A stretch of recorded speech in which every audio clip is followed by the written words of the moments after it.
Greetings, I'm Keith Klein, the host of the VentureFizz podcast, where I interview the most fascinating people in the tech scene. This is episode 418, and today's guest is Jeff Glass, co-founder and CEO of Hometap. Jeff's track record is pretty amazing, yet he is incredibly humble. As both an entrepreneur and an investor, he has, in my opinion, earned a spot as one of the top builders in the Boston tech ecosystem. While success always requires, yes, of course, the right timing and a great team, you also need a leader who truly thrives in the full life cycle journey of building a startup, and that is exactly what Jeff has done throughout his career. Listen to this track record. Back in the Internet 1.0 era, he co-founded Transactive Solutions. This tech company included a web property called Zooba, which scaled and had very forward-looking technology. The company was acquired by a joint venture between Bertelsmann and AOL Time Warner. Then in the early days of mobile, he led m-Qube through each company phase from figuring out product market fit to the hypergrowth years and eventually an acquisition by VeriSign. Beyond the exit, m-Qube is legendary for its alumni network, having produced a generation of founders and executives who have gone on to build many successful companies in Boston and beyond. Jeff also spent years as a VC with Bain Capital Ventures, where he sat on the board of LinkedIn for 3 years leading up to their IPO. He later joined a portfolio company as the CEO of Skyhook Wireless, which was acquired by Liberty Media. Today, Jeff is the CEO and co-founder of Hometap, which has a very meaningful mission, and that is to make home ownership less stressful and more accessible. Hometap allows consumers to access the equity in their homes without having to take on a loan or sell their home. Think of it like a startup, where an investor is taking equity as a percentage of ownership in a company for a future return. This same idea applies here for consumers and their home. It's just one of those ideas that makes a world of sense. In this episode of our podcast, we cover lots of great topics, like Jeff's background story growing up in New York City and the grit he learned from door-to-door sales, his professional journey across the various companies that I mentioned, along with lots of legendary stories, his experience as a VC at Bain Capital, all the details about Hometap and how it works for consumers, plus lots of entrepreneurial advice along the way. All right, now a brief word from our podcast sponsor, Silicon Valley Bank. I'm excited to share that this podcast is brought to you by one of the strongest longtime supporters of the local startup ecosystem, Silicon Valley Bank, a division of First Citizens Bank. SVB serves innovative tech, healthcare, and life sciences companies, including 40% of the Forbes 2025 AI list, 60% of the 2025 Forbes FinTech list. With more than 1,500 bankers and relationship advisors and $44 billion in loans as of Q4 2025, SVB delivers expert guidance, specialized products, and a team that knows the innovation economy inside and out. Learn more at svb.com. All right, without further ado, here's my interview with Jeff. Jeff, thanks so much for taking the time. It is really fun. Glad to be here.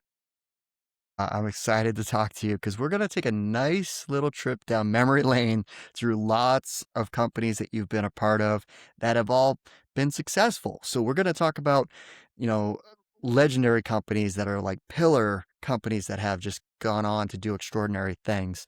But before we get into your background story and career, I thought it'd be good because I just know one of the common thread of your companies that you've built was building a very successful team, which I know that's probably the mindset of every entrepreneur, is to build a great team because it's the team, not always the idea that executes and builds a long-standing company. But I think some entrepreneurs maybe struggle with that. So what has been kind of your thought process around assembling a team that's able to achieve extraordinary results? I think part of having a great team and building a great culture is first recognizing the importance of it and trying to be intentional about it, and not just letting it happen by accident. And I do link in my mind culture and team, because I think what makes a team work well together is a common set of cultural values that everybody believes in, buys into, and tries to live by. And by having that common set of cultural values and kind of a mission and a set of goals that people are excited about, I wouldn't say that is a guarantee of success, but those are the prerequisites for having a shot at being successful. And I think also part of it is recognizing the fact that it's never done. right? Because like a team is a set of people, and we are all human, and we all have flaws and strengths and weaknesses. And we also have things that are happening in our lives that are outside of work that can have positive or negative impacts on our ability to be able to get done and to participate the way we want to. So I think, like, I wish I had a great answer of the magic formula for how, good teams are built, and I think it's just you you try to hire people that believe in the goals, believe in the mission, have consistent set of values, you echo those values, you try to practice those values, and you just be prepared to know that every time you think you're in a good place, something is going to shift. Someone will move on. Someone has another opportunity. Someone has a personal situation. The market has changed. The competition has changed. And it's just a perpetually dynamic, never ending set of activities that you're trying to do. There is no secret sauce. But when you did make those hires, how did you think about, yeah, maybe they are aligned with your culture and values, but I've heard lots of different CEOs, founders talk about their hiring practices, and to have your executive leadership team, that being like your pillar of strength, that can be tricky. So how did you think about like hiring for that, direct report relationship? Well, I mean, for starters, anyone who's worked with me will agree with this, which is I've had no hesitation to hire people who are better than I am in many different ways. And I think you have to be comfortable with that. I've been working with the president of my company at Hometap, a woman named Sarah Deacon, for 8 years, and she's unbelievably talented in so many ways that I could never achieve. I've had similar folks, not just at Hometap. I could go through a list of folks who are all more talented than I. And if I were to talk about folks inside previous companies, the same would be true.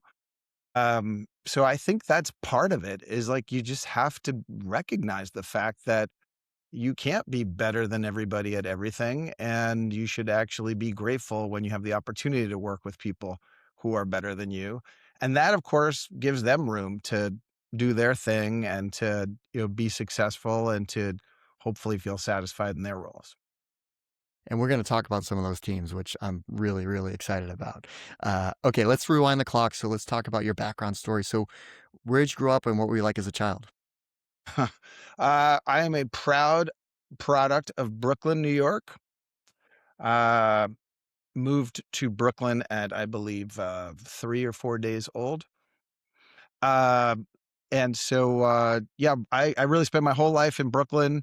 I'm, product of Brooklyn public education, PS 217, Ditmas JH 62. We're not fancy with names in Brooklyn. Right? And, Like, what is that? and the great Midwood High School. And, I grew up in a pretty average household in Brooklyn, and my friends, were all grew up in relatively blue collar, average working class households, and it was pretty good. It was rough at times, like a lot of growing up is rough, but it was fun. I played a lot of sports. I worked hard in school. Um, you know, my uh, my family life was pretty good, not without, challenges, but I was very lucky. My dad was actually a high school dropout, and hadn't finished 10th grade, and, but super smart man and, very, very driven personally, and kind of recognized how hard his life had been as a result of his, ending his education. And so, in a lot of ways, I benefited from that because, he persistently told me that my job was to do well in school, and he made me pretty competitive, which has pros and cons, but he turned me into a very competitive person, driven to do well. Um, and my mom sort of drove me similarly, but from a different direction. She also had a pretty rough childhood, and her dad had passed away when she was 5 or 6, and her mom had to work, and she was largely raised by her 10 years older than her sisters and her, older family members. And so she was perpetually worried. And so she grew up in a house of worry. And so, yeah, I got it from both sides. I got my dad's, you gotta go compete and do well. And I got my mom's, and if you don't, then things will be horrible. So yeah, you've got yourself a very neurotic CEO of, serial entrepreneur that you're interviewing here, Keith. I like to call that a chip, right? That's a chip on your shoulder, which is a very good thing. I think everyone needs to find that competitive spirit somehow, some way.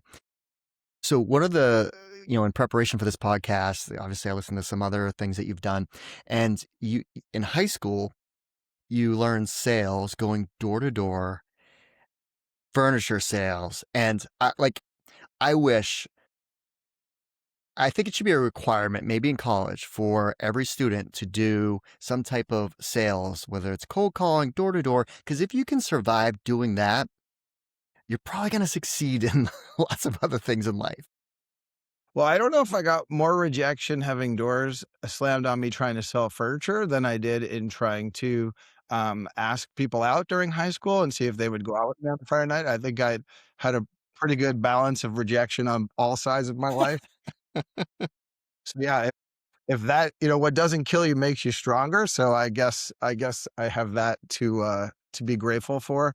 And so I applied to a bunch of schools and had gotten into a bunch of good places that were very expensive. I mean, like, you compare that to now and they look dirt cheap, but but back then for what we had was super expensive, and it was definitely going to be stressful on my parents and on me, and even with financial aid and everything else that schools were trying to do, it was going to be tough. So my goal was to just try to get a job where I could make some money and put something away so that I would, occasionally be able to, buy a pizza and be able to have an okay, social life in college. And so I actually started working at a trucking company, which was the highest paying job I could get, which was a trucking company that delivered the office furniture. And so I was working in the warehouse and I was carrying furniture, and I kind of liked it. Like, I was young, and I looked at it as an opportunity to, like, get paid.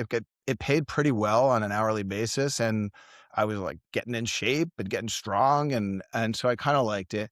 Um, but, but basically after a while, what was sort of clear is they just didn't really like having high school kid hanging around. And so I went to the owner of the office furniture company, whose furniture this trucking company delivered, and I said, "Hey, is there something I can do here?"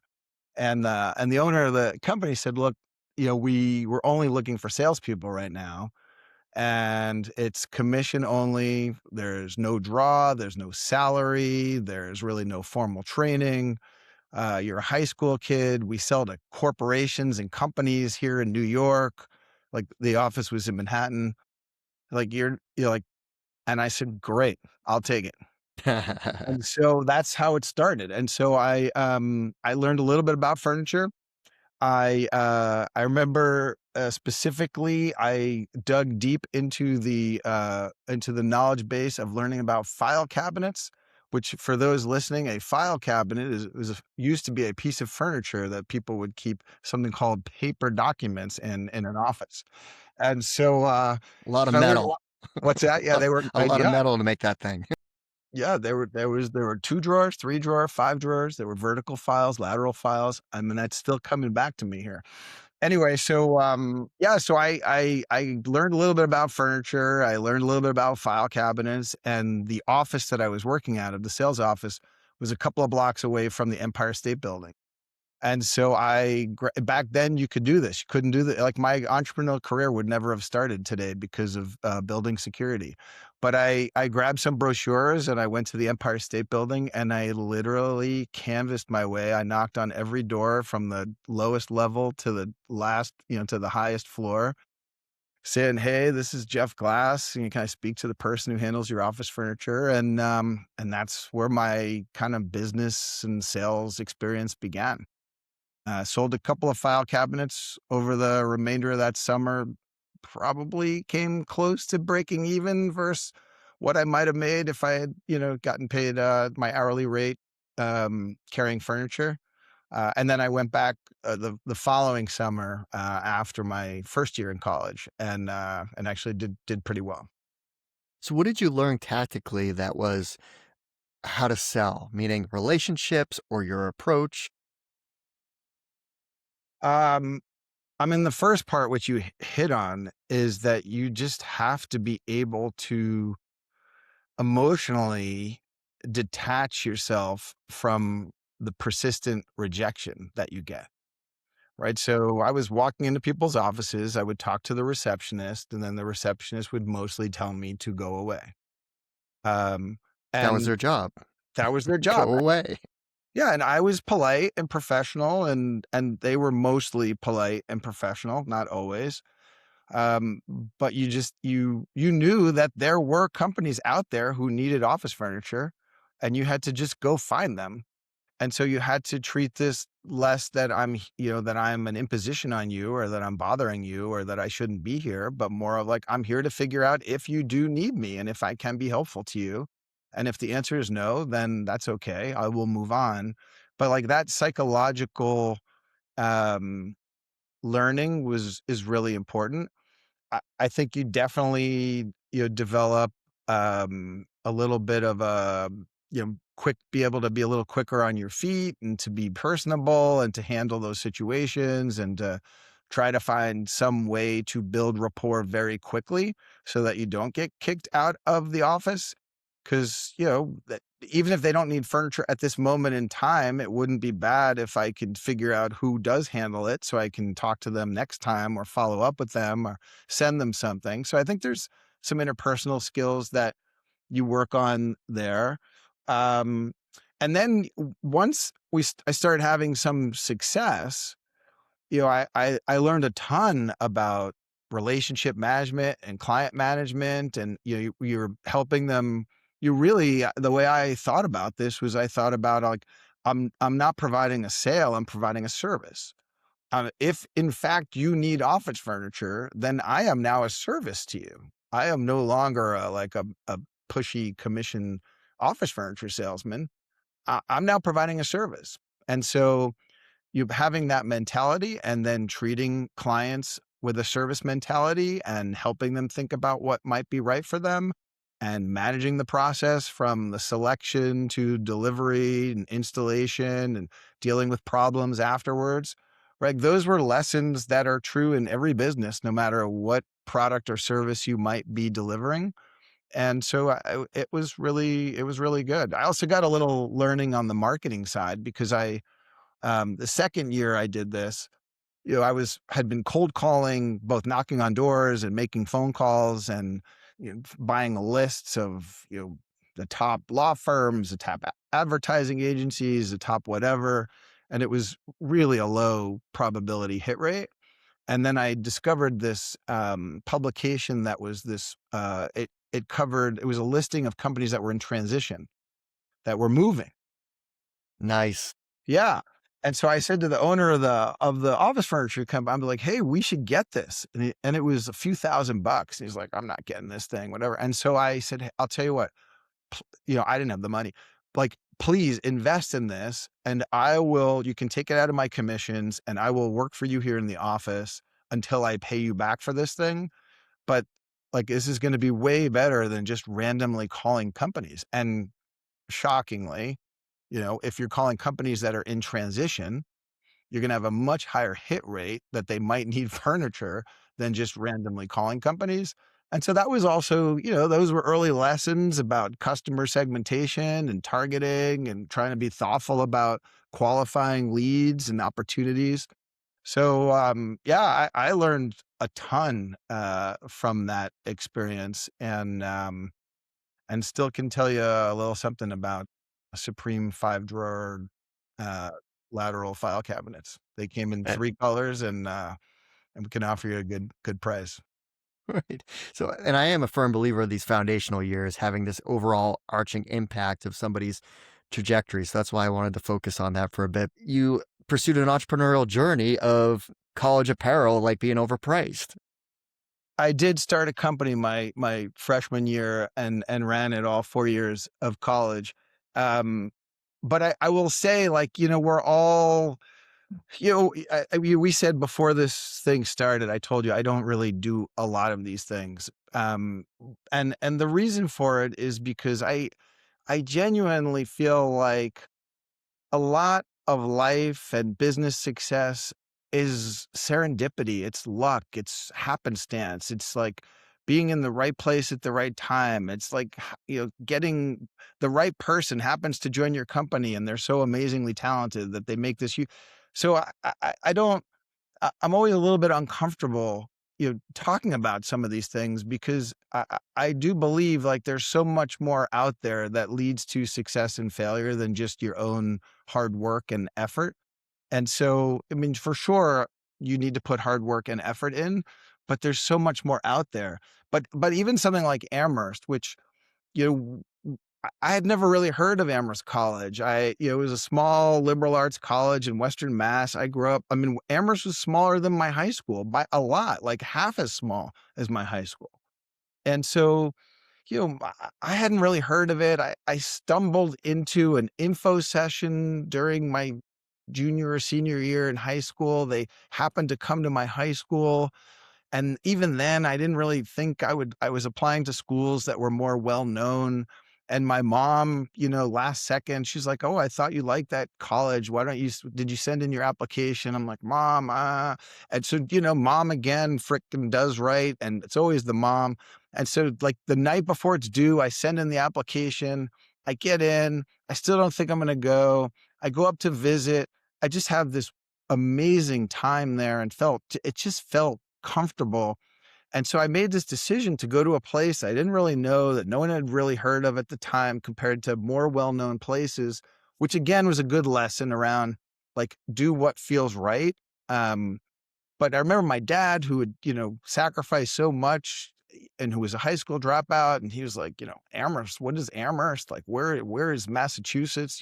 I'm kidding. He knew where Massachusetts was, um, but all that. And then the one of the things that was remarkable about going to this small school was that you could do stuff and try stuff, right? Like if I went to Michigan, I wasn't going to walk onto the football team, if I went to some big school. And so it just was this amazing place where I was able to try things for the first time, whether it was play football or, or have a radio show or be involved in theater or like a whole bunch of things. And I do think that, when I was thinking about, organizing a little bit for this interview, I was like, I think it mattered. I think it was the seeds of entrepreneurship, of saying like, you can just try, like you could give it a shot. Like you might not exactly know how to do it, but you'll figure it out. And I think that is a big part of what allows entrepreneurs to move forward, because you never know what you're going to need to do until you get into the battle. And, but I think Amherst was a big part of shaping my mind to feel comfortable doing that. Okay, so after college, you go on strategy consulting, HBS.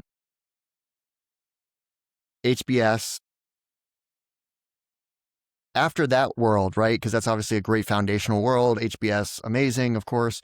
What do you do as far as your next journey into like, industry, more startup world? Yeah. So I had been very entrepreneurial, right? We talked about, I sold office furniture. We didn't talk much about it, but I started this company in college, which was a college clothing company that morphed from being a mail order company to an on-campus company to a group, clubs and teams and distribution. And so I had this entrepreneurial, component to me. Now, interesting, I will mention, I still thought I was going to go to law school. Like like when you grow up in Brooklyn, New York, and you're smothered by grandparents and grandparents and your great aunts, like, first of all, like anything south of becoming president of the United States is a complete failure. And like, maybe you can get their okay and approval if you at least go to med school. But absent that, you're basically don't exist. So, so I had thought about med school when I got to college and took a lot of science classes during my freshman year, and then decided once I looked at what organic chemistry had in store for me that it was time for a career change. And my drop down menu was I really wanted to do something for in sort of public service, and so I thought I'd go into law, and go into public service, into the government of some flavor. And I stumbled into, again, this is why I don't think I can take credit for anything, because you might have, I've realized now I've used the word stumbled like at least 2 or 3 times in this conversation. I stumbled into an info session to see Amherst College when I was in high school. I stumbled into an info session for a company called Bain and Company, which is a strategy consulting firm. And I had never heard of management strategy consulting, and that, like, as a young person, you could be doing analysis and working on presentations to help Fortune 500 companies with their global strategy. Like, wow, who doesn't want to do that? And so I applied to law school, got into law school, deferred law school, got a job with Bain and Company, figured I'll do that for a couple of years. Maybe I had financial aid loans to pay back. I had a lot of debt. My parents had debt. So I wanted to, like, take a little bit of break and maybe make a few bucks. And I go there, I got laid off 6 weeks after I joined the company. I moved to Man. Boston. So, like, that was another, like, back to, like, what forms you as an entrepreneur. Like, okay, I went to get this really safe job, and 6 weeks later I'm unemployed. But frankly, back to better to be lucky than smart. I met my now wife for over 30 years because she and I got laid off together. And so No way. once neither one of us had a job, when unlike my unsuccessful asking people out in high school, I said, "Hey, what do you want to do something?" I knew she didn't have plans because she had just lost her job. Right. So yeah, so in a lot of ways, even though that was a tough experience, like, it was an amazing experience. It was literally a life-changing experience, both from a personal standpoint and a professional standpoint, which is another takeaway I think about, which is, like, you just gotta recognize that even when bad stuff happens, like, you can, with the right attitude, you can turn that bad thing into something good. Um, so I spent a couple years, I got laid off. I wound up going to a different strategy consulting firm, the Boston Consulting Group, which was great. I then went to B school. I went back to the Boston Consulting Group, who was kind enough to sponsor my education and help me be in less debt after business school. And then I said, okay, I built up a little bit of, like, the strategy and finance and sort of business skills part that was complementary to my sort of natural sales and entrepreneurial and kind of external part. And I felt like, okay, I felt like I had built the right skill sets to go back on a entrepreneurial path. And then, I went to a small company that had been acquired by Travelers, and that was a cool experience. I worked for a woman there who was this amazing mentor to me, and I learned a ton from her. And then I became a tech entrepreneur in the late 90s, and started an internet company. Okay. We're going to talk about this company. Can you see my screen here? Oh my gosh. Holy cow. That is a blast from the past. You went back in the time machine to find that, huh? Yes, I did. The beauty Wow. of I'm the feeling, Internet Archive Wayback Machine. Thank you. my Um, goodness. yeah. So let's talk about Zooba, or properly known as Transactive Solutions. My goodness. You really caught me by surprise here, Keith. I haven't looked at this in, a long time. Okay. So a friend of mine comes to me. He had been the COO of a media company. I had been the COO of this division of Travelers, which was largely a direct marketing and sales organization. And and this was his idea. His idea was, this was late 90s. Brands are spending absurd amount of money on brand advertising, trying to drive traffic to their website. Their customer acquisition costs are like 10x the lifetime value of the customers. Like, none of the math makes any sense. And so he has this idea of, can we use content to understand more about consumers and then build kind of a dynamic analytical engine to be able to personalize content and merchandising and offerings based on what people's preferences and interests are. And can we build the technology to do that at scale and really promote like product level and direct marketers mentality? And I had kind of been in the direct marketing space for several years, and he had been in the media content space. So he had this high level idea. We spent some time brainstorming on it, and we come up with the idea we're going to create Transactive Solutions. And Transactive Solutions, as the exciting name indicates, was meant to be a technology company. It was the combination of this this distributed content management system, this analytical engine that would build demographic and psychographic profile of the user based on their interactions with the content, and then this dynamic merchandising capability that would be able to then, based on those profiles, serve up the right ad or the right product to the right customer. And so, now you think about that and it's sort of table stakes, but back in the late 90s, that was kind of a cool, innovative idea. We said, okay, the first customer will be Zooba, which was meant to be a proof of concept, which was this content site where you could sign up for really well-written, short, concise emails, as you're showing here on the screen and bringing me back a long way. I literally have not seen these things since the early 2000s. So we're talking 25 years here. And it turns out like he was brilliant on the content side. We built this network of thousands of experts who were so excited to write about these short, editorially concise things that people wanted to know about.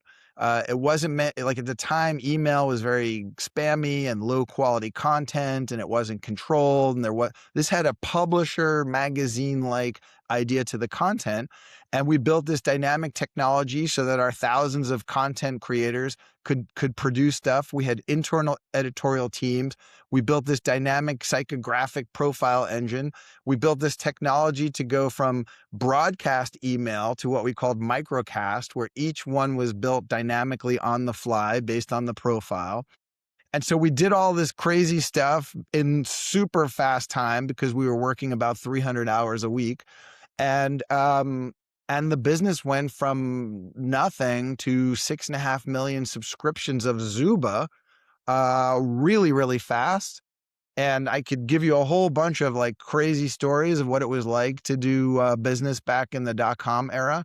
But we were there at the very tail end. The bubble was bursting, and we got completely lucky that this joint venture of AOL and Bertelsmann saw value in the content, the technology, the traction, all the user metrics, and we got acquired. And frankly, if we had not been acquired, I suspect we probably wouldn't have been able to survive, because funding back in early 2000s for anything internet and technology effectively went to zero.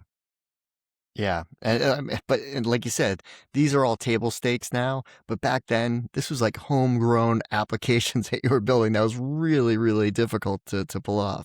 It was cool. And it was, I wish that we had either started that a few years later or a bunch of years earlier, because I think it really had the ideas inside it were intellectually compelling and forward looking but again, it worked out well. Everybody did well, and it was a good acquisition for this joint venture, and it was a crazy time. I mean, when we first started this business, we got a term sheet from an investor, and the term sheet had a 3-day exploding offer.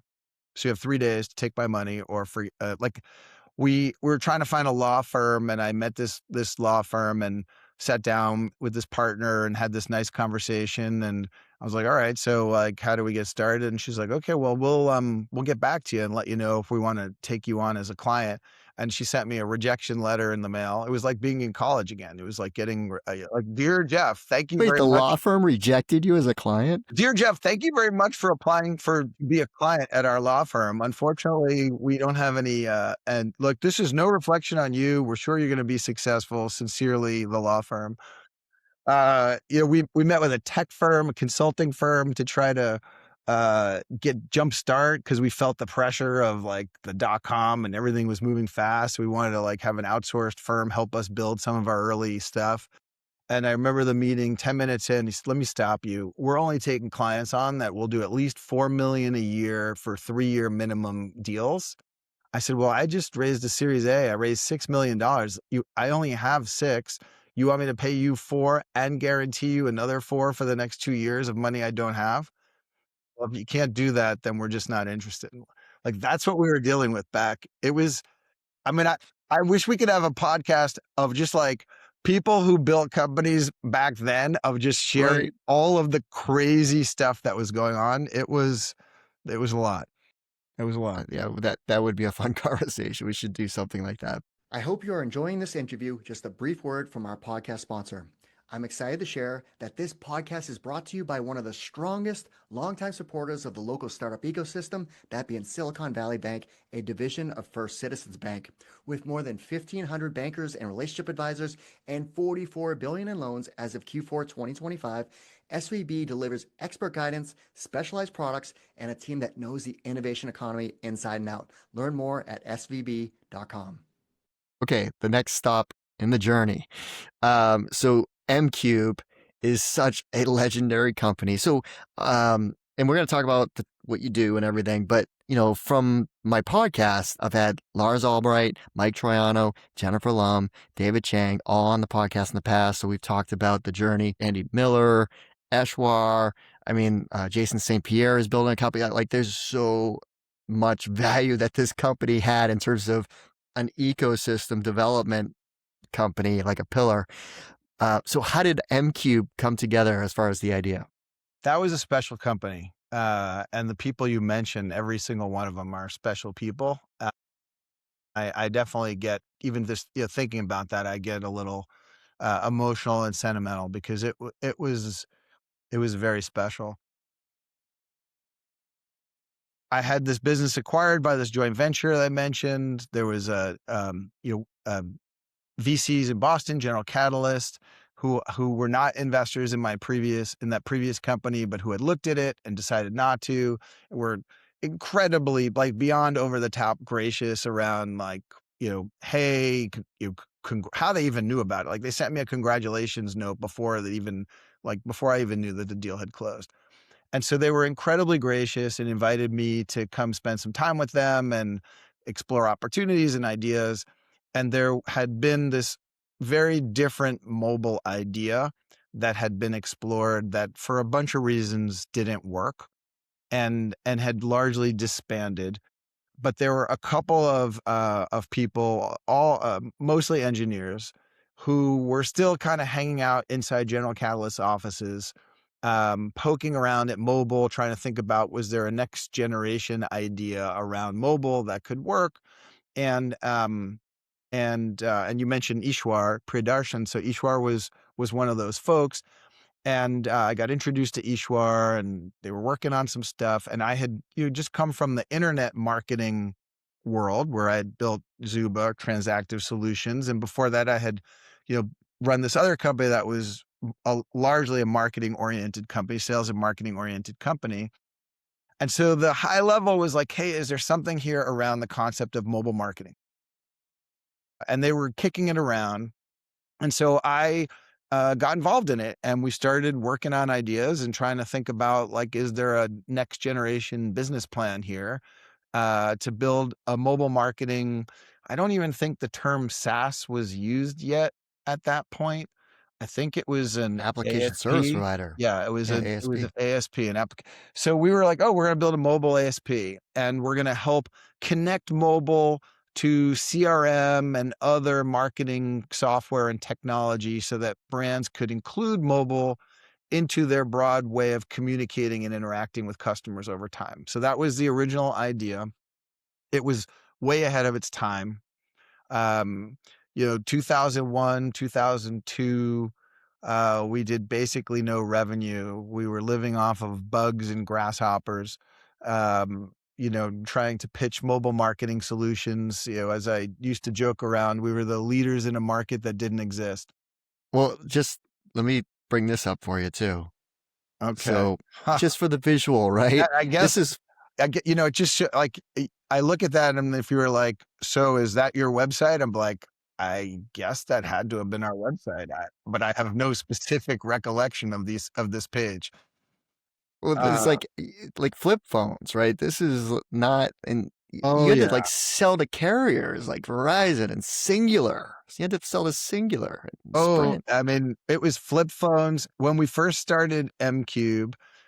There was no interoperability of text messaging. So you could not send a text message from a Verizon phone to an Oh AT&T yeah, phone.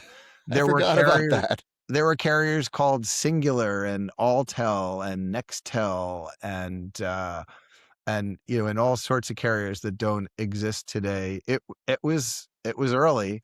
And this is a good thing. Something I think a lot about as a serial entrepreneur, and I did spend some time after m-Qube as a venture capitalist for a while. Um, like market timing is so important, and but the problem is that it's impossible to nail the market timing other than just blind luck. Like every once in a while you could. And so you're either going to be too early or too late. And if you're too early, the question is, can you survive long enough until the market actually materializes? Because if you don't, you run out of money and you're dead. Or you come in too late. And if you come in too late, then the companies that came in early and managed to survive those early periods, they've got a massive advantage over you and have leadership in it. And so m-Qube was a bit too early, but it was just like maybe within a few months, not too much early, that we died. But we were almost dead without question. And Really? again, back to this like, people take too much credit when things work, and think they were so smart. Like this business, just like Zooba, just like my, company in college, like all of these businesses are so fragile. And the edge between success and failure is like one lucky break, one thing going your way, one thing happening just in time, one investor coming in, and giving you enough capital to kind of make it across till you actually can start seeing some real traction in the business. And that for sure is what happened to m-Qube. I mean, it's a tale of two cities. We had no revenue in '01, '02. I think in 2003, we did like $400,000 of non-recurring services revenue. And then we changed the business model. The market had been changing. We migrated from mobile marketing management to mobile messaging management to mobile media management. The good news is all of those, were to the third, so m-Qube. So we were able to stay within our logo, which was the key part of the whole. And yeah, and we scooted by, and we managed to get deals done with the carriers. We knew we needed to migrate into mobile content. Another great lesson I learned in that business was it's in a new technology, a new market, it's easier to sell a new revenue center than a cost center. So this mobile media management was about helping brands and media companies and content providers monetize their existing content over a new channel, mobile devices. And so it was a direct new revenue stream for them. Mobile marketing was an opportunity for them to further carve up their existing digital budgets into an unproven medium where it was still kludgy and on smartphone or on flip phones and, and bad handset experiences. And so in retrospect, it was clear that it was better to lead with this revenue enhancing opportunity than the mobile marketing side. But, you got to learn these things through the school of hard knocks. So yeah, we went from being almost dead to then being one of, if not like the fastest, I think certainly in New England, and we were one of the fastest growing companies in America. It was like 0, 0, 0, 6, 84, 250 million in revenue. I mean, Wow. it was insane. And I've heard some legendary stories of, Deal or No Deal, the TV show, in American Idol.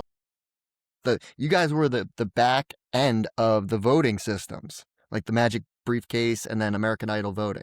Yeah, because one of the things that every startup has a chicken and egg problem to crack, right? And if there was not something hard to crack, then somebody would have already been doing it, and there's no longer an entrepreneurial opportunity. So in this business, you didn't have a value proposition to consumer-facing companies unless you could tie together all of the back-end wireless operators and provide that as like a complete unified infrastructure for them. So, but of course, if you went to the carriers, they were not super quick and keen to let you into their messaging and billing infrastructure and to give the keys to the kingdom, all for the promise of you might someday deliver something new to them. And so you couldn't have the brands without the carriers. You couldn't have the carriers without the brands. And therefore, like every startup, you shouldn't start it because it can't be solved and you should just go get a desk job. And so we managed to crack it. And as a result, like we wound up having all of the carriers on our platform. And so as folks started to, vote for your favorite American Idol or pick the suitcase that has the best, the dollars in Deal or No Deal, we were one of a very, very few number of companies that had both the reach across all the carriers and the technology to be able to handle what at the time was very, very difficult spikes in traffic load. And so like our operations team and our engineering teams just did like such an incredible job of keeping up with that. And it all happened so fast. Like it was a light switch. It was the craziest thing ever. I joke that like, for multiple years I could have hand delivered each text message that went through the m-Qube infrastructure because there were so few. I could have just like ran over to your house and said like, "Hey Keith, you gotta Yeah, text text. here." And then, and those volumes went from like in the thousands to within 6 months, they went from in the thousands to the millions, to the tens of millions, to the hundreds of millions, to we were moving billions of transactions over our infrastructure. Like it was a crazy time. So how did the VeriSign deal come together? So the thing about that business is we were this technology intermediary between brands and the carriers. And so if you think about kind of competitive forces and strategy issues, the carriers really had all of the power. And the carriers were consolidating. So right. So like there used to be a carrier called Singular, but then that became Singular and AT&T. And there used to be Alltel, and then that got bought by Verizon. And so there was and T-Mobile and Sprint, and all these carriers were consolidating. And so from a strategic standpoint, we were doing really well. We were growing really fast. It was also really fun because our customers were media companies and entertainment companies. And so we were providing mobile for Major League Baseball and all the big music companies and brands. And it was a lot of fun, like the kinds of stuff we were delivering. But we kind of felt like the pressure on the business was going to come from the carrier side, and that we really thought strategically you needed to be broader in terms of your relationship with the wireless carriers. And so for us, we thought, okay, this should be offered as part of a technology company who has multiple things that they do with wireless operators and negotiating in multiple ways. And VeriSign, who had been super strong in sort of the underlying infrastructure for the digital economy, which to that point meant internet, was clearly thinking about mobile as the next extension of the digital economy. So from our standpoint, it was sort of helping us strengthen our ability to be viable relative to the wireless operators. And I think from VeriSign's standpoint, it was helping them build out this enterprise business that further brought in mobile capabilities and mobile technology.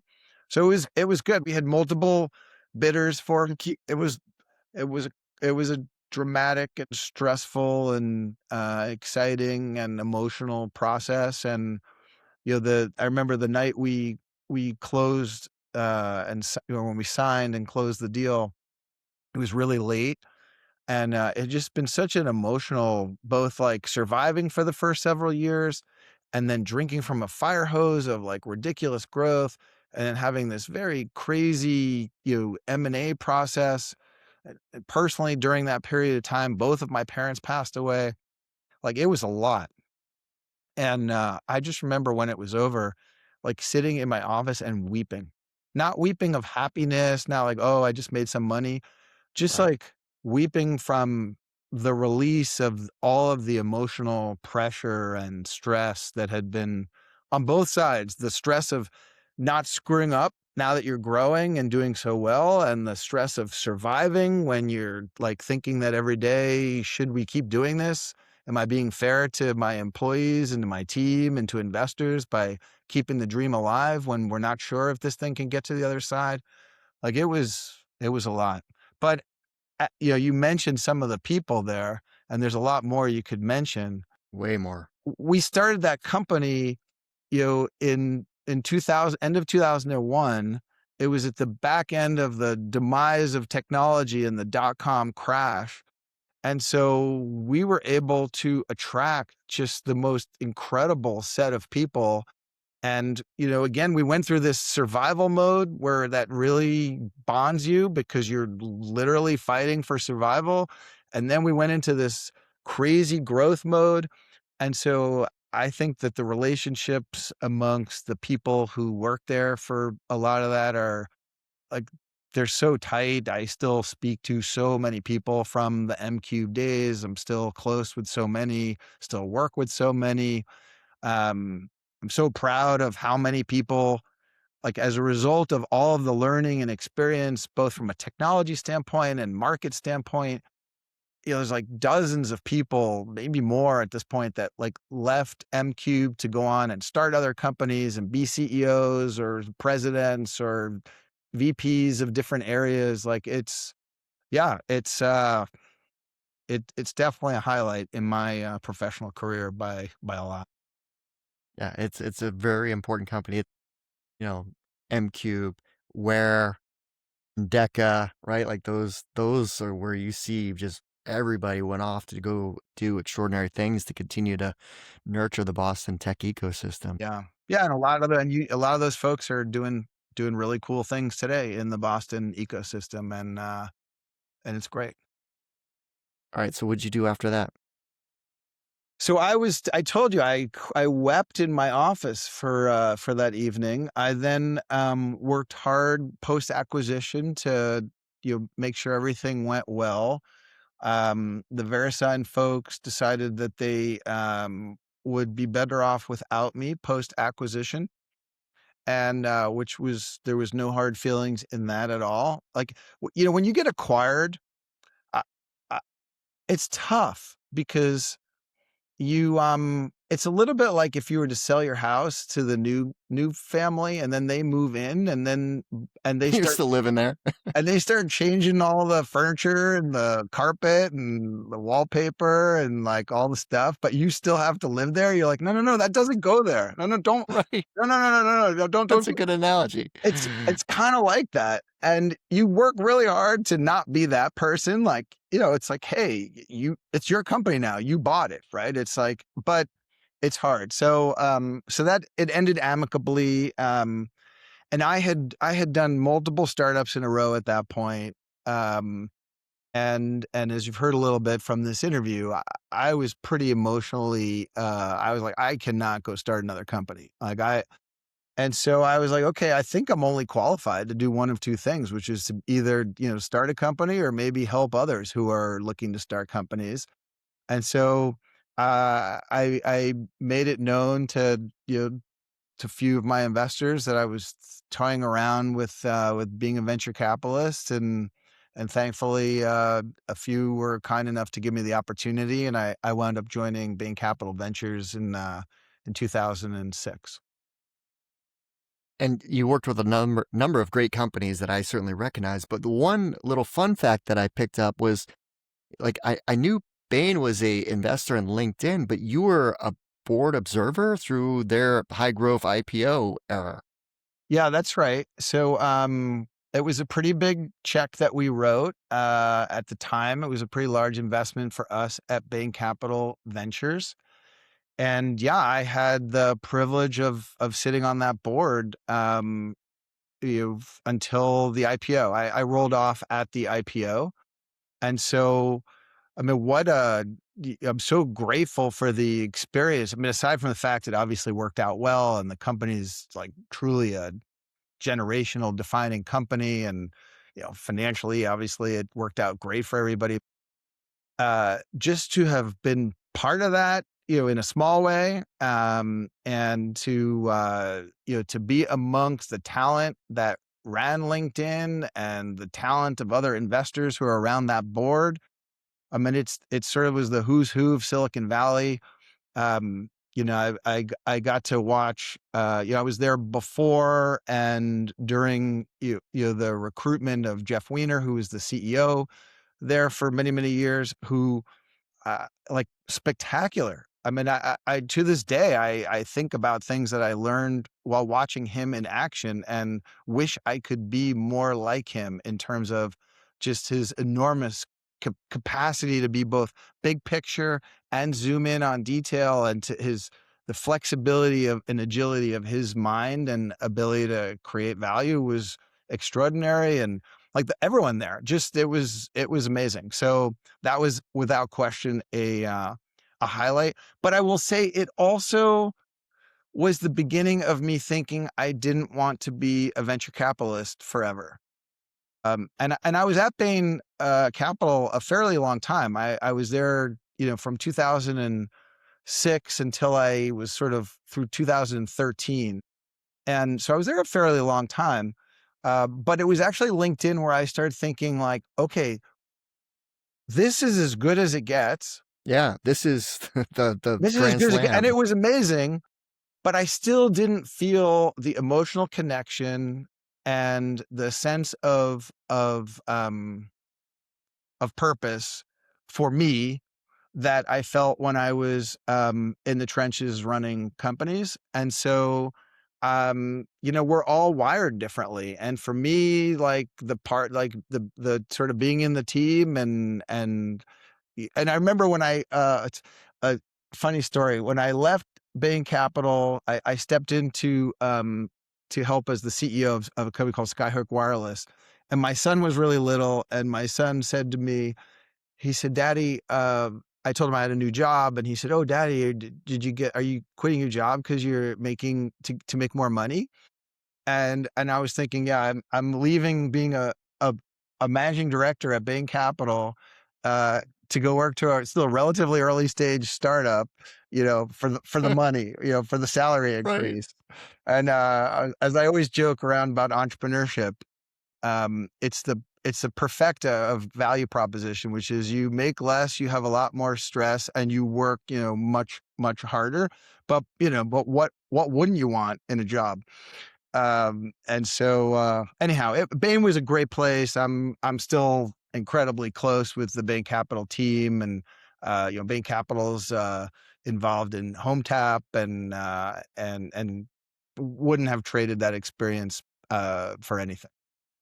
Well, going through your background again, it just brought me down memory lane of Skyhook Wireless, which I think I was at like a Mobile Monday event or something. And Ted Morgan got up, who was the founder of Skyhook, and he told this story about getting a phone call from Steve Jobs. And he was like, totally like somebody's, just trying to like, mess with me here. Uh, and I think he didn't take it or something like that, right? Like, wasn't that I think story? he thought it was one of his like college Yeah, buddies, one of his like buddies or pulling a something. jank. Totally. Yeah, yeah. And I've heard the I I might even have it somewhere. I've heard the phone call. He had it record. Oh, you Fortunately, have? there's a recording of it. That's so awesome. Yeah. I mean, Ted's amazing. And what the founders of Skyhook Wireless, cooked up way ahead of its time in terms of recognizing the fact that Wi-Fi could be a way of determining location absent GPS and cell ID, and in connection with GPS to augment it and to be able to handle, dense city areas where tall buildings interfere with GPS, or to handle indoor location. And what those guys did as entrepreneurs and technologists was truly nothing short of brilliant. And it turned out to be a tough space because the big wireless Google and Apple and others were all on this. We're either going to buy this thing or build this thing ourselves, and so it became so strategically important to mobile devices that it wound up becoming a tricky space for the company. But I mean, I don't even remember the number. Like they had hundreds of patents, both domestically and overseas. And the team that built these algorithms, our chief scientist, like these people were brilliant. It was extraordinary experience. And, I was at Bain Capital. Bain Capital had been an investor in Skyhook. Ted had decided that, he was, sort of looking to sort of step out of as being CEO. He had been in it 10 or 12, like a really long time, and just done such a great job, but he was a little bit out of gas at the time. And so one of my partners, came to our partner meeting and said, hey, we're going to look around and see, Ted wants to bring somebody else in here. Do you know anybody? And I was in the early stages of thinking at some point I should go back and be an operator. And so I volunteered. All right, I could go into more of your companies, but we got to talk about Hometap. So Hometap, how did that idea come to fruition? So Skyhook wound up doing well. We got it growing, we got it profitable. We wound up being acquired by Liberty Media. I worked there a couple of years after the acquisition. I think at some point I became a board member, and then I was back to like the same thing that every bunch of years it was like, what do I want to do when I grow up? And I was not convinced that I wanted to go be a startup CEO again. And so we started up an entity in partnership with General Catalyst, who had been an investor in previous companies that I was involved with, called Starting Five. And the idea around Starting Five is that we would create 5 companies over 5 years. And I and my partner, Andy Miller, we would help get these businesses going. We would provide support and strategy. We would be very, very active in the early days. We would help the founding team really get this thing going. We and General Catalyst would put capital into the businesses, and we would build these companies.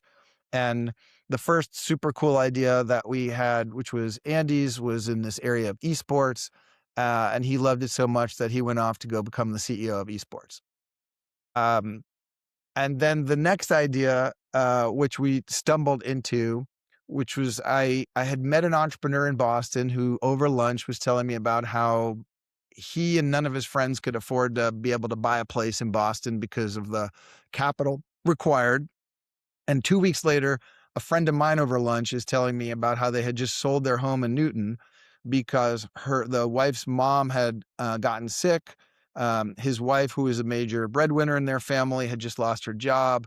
And even though they had all of this equity built up in their home, they couldn't borrow further against that equity because she had just lost her job. And so in order to fund for the care for the mother-in-law, they sold their home completely and rented their place, which it worked out fine. They rented. Turns out the mother-in-law is actually doing well to this day, thank God. And, they live in a new home now. Like, it all worked out fine. But these 2 real estate stories, hit me in a very short period of time when I was in this sort of mode of trying to think about ideas. And I had said to my wife, Amy, who, by the way, I should give a little shout out to, because like none of this can happen if you don't have the support of your family. Yeah. And, we met when we were kids getting laid off of our first job out of college. And she has really been the rock.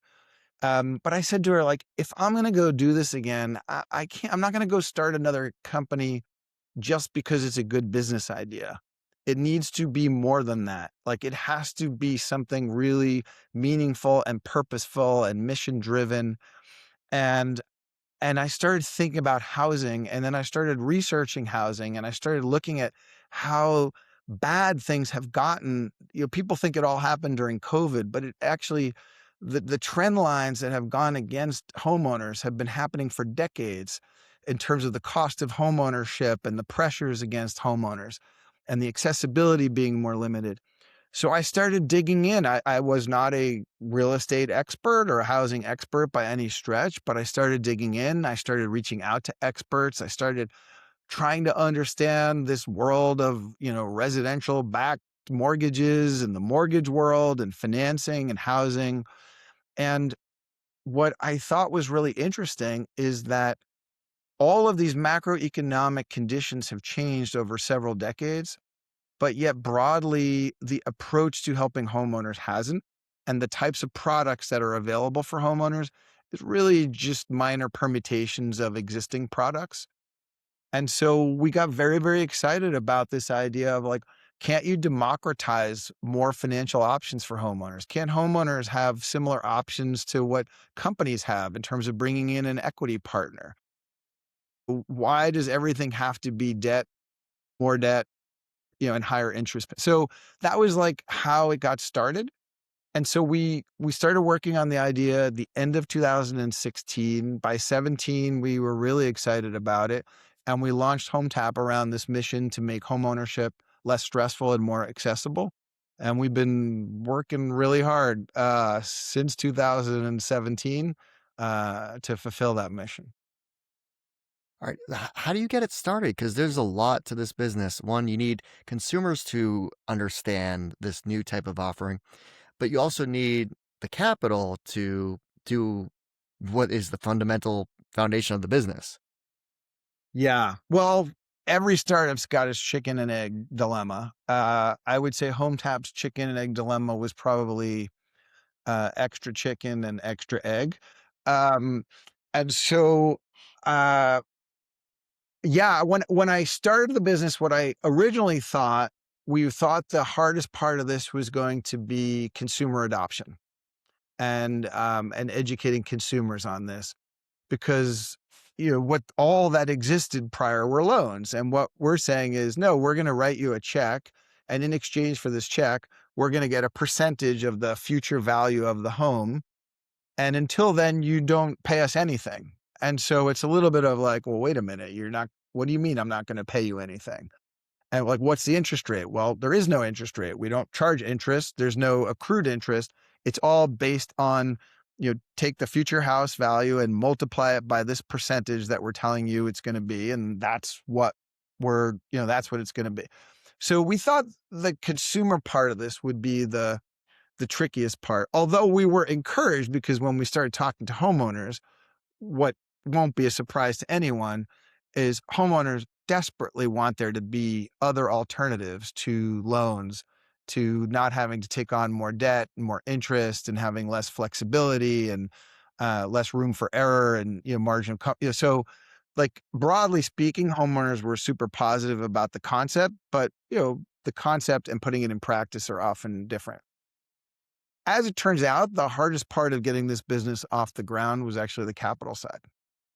Um, and so particularly in residential real estate, where investors are used to having, the benefit of these mortgages being largely subsidized by the federal government, somewhat insured by the federal government, the fact, the established capital markets and securitizations existed, rating methodologies, all these things that I couldn't, back then, didn't realize how important they were. And of course, in a loan, as an investor, you get the benefit of two big things. One is it's full recourse, meaning the homeowner has to pay it back. And two is you're getting interest payments and cash flow along the way. Like those things don't exist in equity products.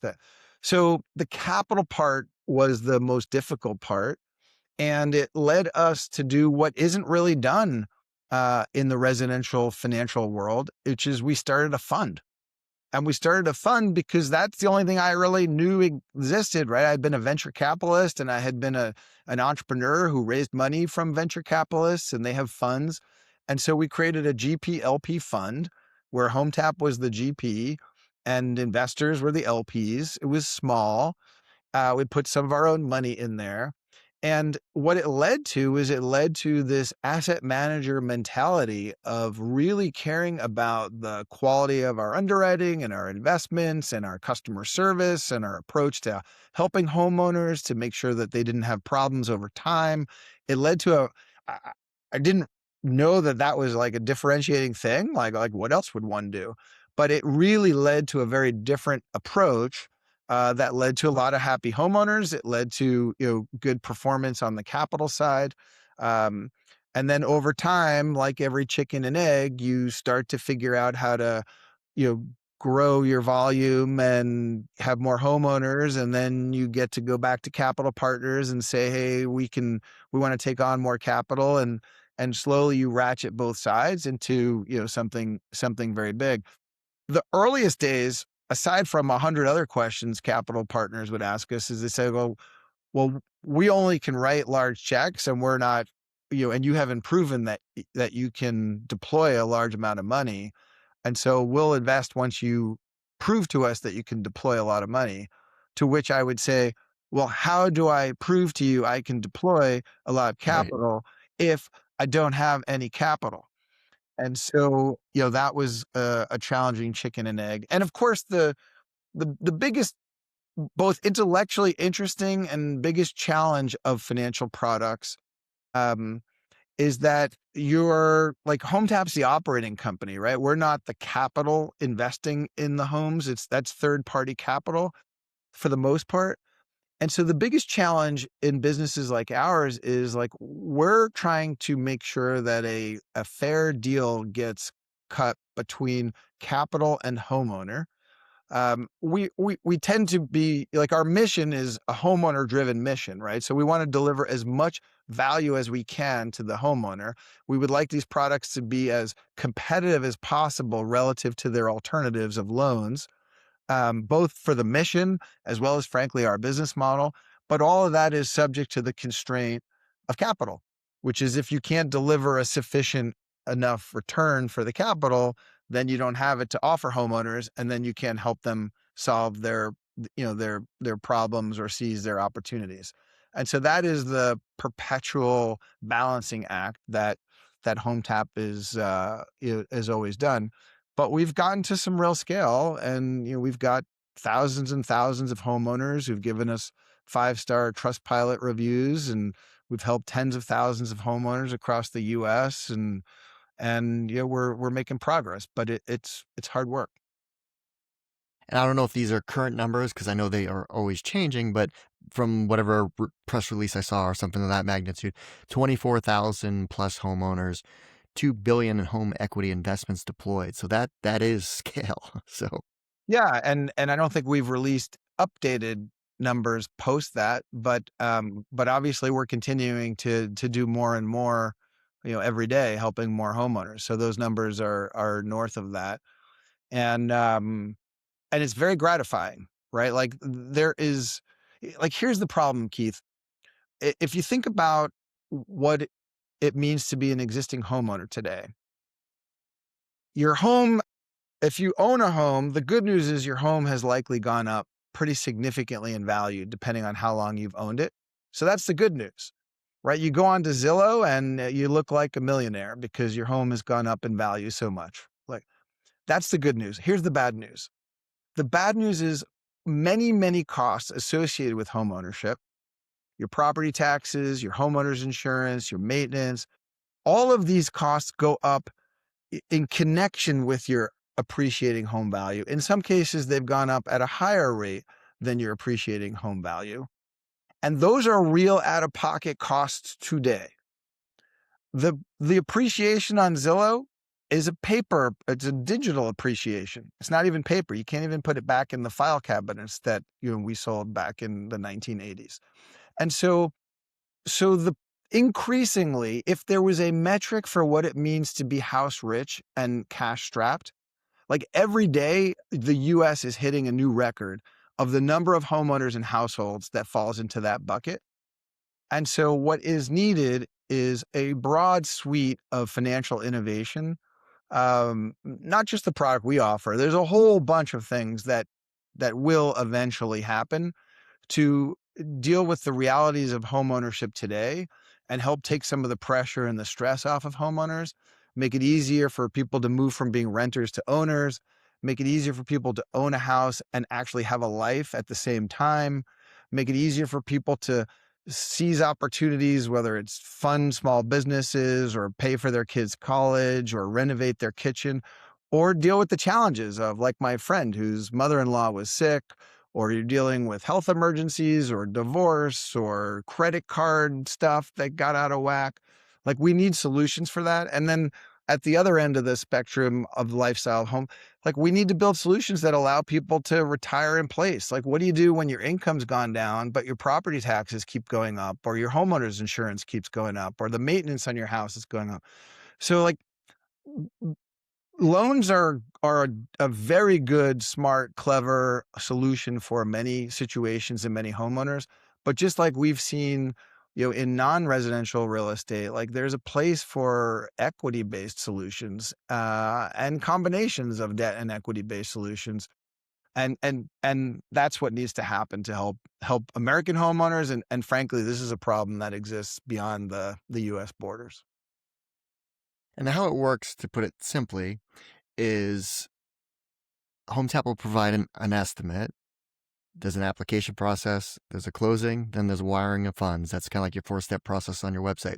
Now, the terms, it's like, hey, we're going to take a agreed upon percentage of your home sales price or appraised value upon that transaction. So if I agree to Hometap for whatever percentage of equity of my home, if I sell my house 7 years later, it's already predetermined what percentage that is, and then what is ultimately going to be That's right. So Hometap's.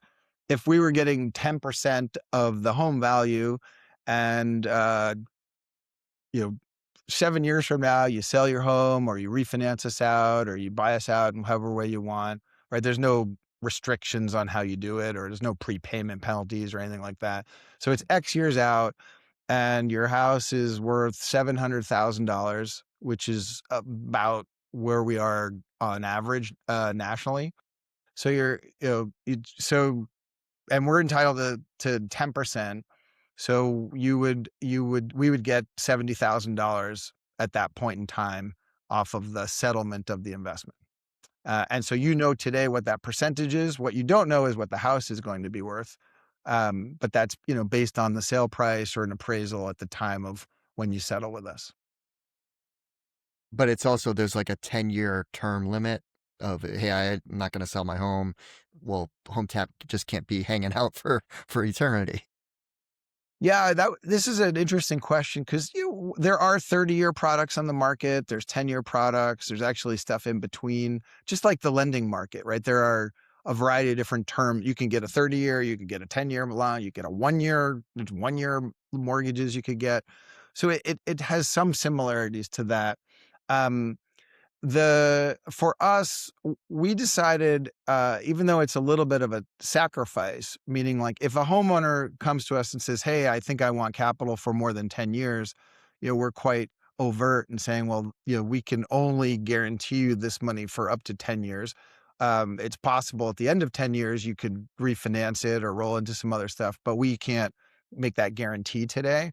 And so those folks will largely not use us. They'll go to competitors and take alternative products.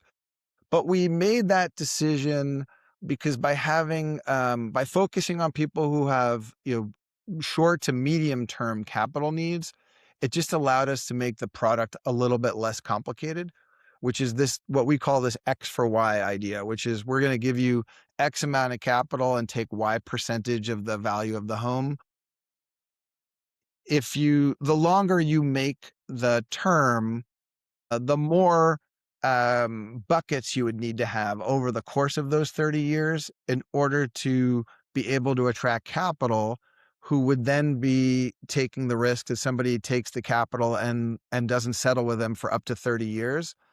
And as you know, right, like a dollar 30 years from now is worth significantly less than a dollar today. So the math on that just gets more complicated to do that. I would imagine at some point we'll figure out some way to do that for those homeowners who today they just don't pick us, to try to be able to offer something longer.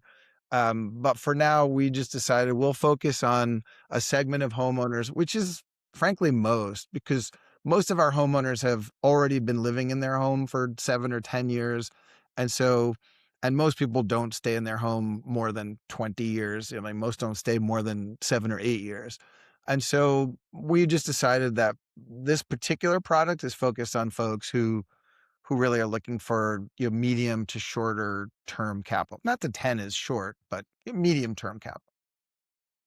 Now, you did announce back in December a $50 million investment. So what's next for Hometap? We have a lot to do. We are looking to broaden our product suite. So our product is called an HEI, a home equity investment. Right. Our mission isn't to be the world's best HEI provider. I think we are, but that's not our mission. Our mission is to make homeownership less stressful and more accessible. And so we have a broad vision of transforming capital into solutions in order to enable homeowners to solve their challenges and seize opportunities. And so we want to expand our product suite across the life cycle of homeowners. We want to be able to partner with a broad set of players in the space where the right product is offered to the right homeowner independently of whether it's debt or equity. So we've got a lot to expand on in that dimension. We want to expand into more states in the United States. We continue to make very, very sizable investments in technology to be able to enhance the customer experience, to be able to deliver capital for them faster, to be able to make the user experience easier, to try to offload some of the administrative work that they don't like onto us so that we can help take care of that for them. So there's a lot that we're investing in on that side as well. Well, it's an exciting future ahead. So it's this is another formation of an anchor tech company in the Boston tech scene. So We're working hard. outside of work, what do you like to do for fun? What do I like to do for fun? I mean, I like to work for fun. I'm a pretty avid Peloton rider. So I'm kind of on a little bit of a break, but I have gone through periods of time where I have ridden my bike every day for 365 days. So I can be, Wow. quite focused on that dimension. I over the last bunch of years have been doing a lot of reading around mindfulness and kind of the intersection of neuroscience and mindfulness ideas. And so I like it personally, but I also like, for me personally, to help with my mental health, but I also really find it fascinating intellectually about how like neuroscience today is validating through scientific discovery stuff that folks thousands of years ago that Buddhist monks were preaching. And so I just find that really, really interesting, and I spend a lot of time reading about that. I love playing basketball. I continue to work on my free throws, even though I will likely never play in an officiated basketball game ever again. But, you never know, and games are won and lost on the free throw line. I find shooting free throws is a very meditative thing to do. So I really love basketball. That's probably my favorite thing to do. And I've got 3 adult kids, and one of the things that has been incredibly rewarding for me is figuring out how our relationships evolve as they become adults and build their careers, and And so I try to spend as much time as I can with my kids and my wife, and be a good dad and good husband. Very cool. Well, Jeff, thanks so much for taking the time to walk us through your background story, obviously all the great stories behind the companies you've been building, and obviously all the great work you and your team are up to at Hometap. Well, this was a lot of fun, and some of those screenshots from companies of long ago were definitely blasts from the past. So thanks, Keith.